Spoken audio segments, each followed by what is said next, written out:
У сталічным палацы чыгуначнікаў пісьменніца Вера Буланда прадставіла кнігу, прысвечаную сваёй малой радзіме «Сцішскія бываліцы». Да прэзентацыі была прымеркавана імпрэза пад назвай «Я – неба няспакойнага дзіця», падчас якой выступіла не толькі аўтар выдання, але і тыя, хто дапамагалі яго ствараць. Новы зборнік стаў своеасаблівым працягам папярэдняй працы аўтара пад назвай «І школа, і настаўнік, і мы». На 300 старонак новай кнігі Вера Буланда адлюстравала гісторыі пра сваіх землякоў. Тут не проста апавяданне і навелы, а сапраўдныя сюжэты з чалавечага жыцця, якія дэманструюць як мясцовы гумар, так і падзеі ваеннага часу. Пісьменніца змясціла ў выданні аповесці пра сваіх родных.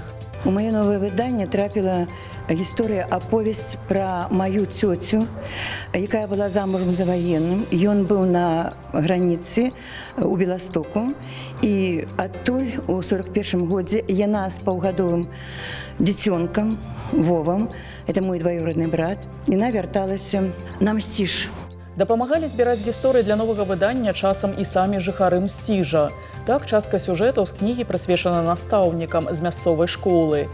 Цікавыя ж звесткі пра іх паведала, напрыклад, дачка першай настаўніцы Веры Буланда. Падчас імпрэзы госця расказала, як яны выпадкова пазнаёміліся з пісьменніцай.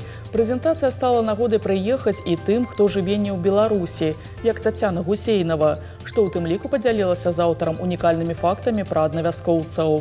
Если говорить о содержании, то это просто бесценные строки, которые навеяли воспоминания и даже слезы, и улыбки, и многих собрали вокруг. То есть если люди не общались, то, прочитав книгу, начали обмениваться мнениями и сблизились просто. По 20-30 лет не общались. Да імпрэзы былі падрыхтаваны таксама музычныя нумары. Можна было пачуць вершаваныя радкі беларускіх аўтараў, сярод якіх і творы самой пісьменніцы.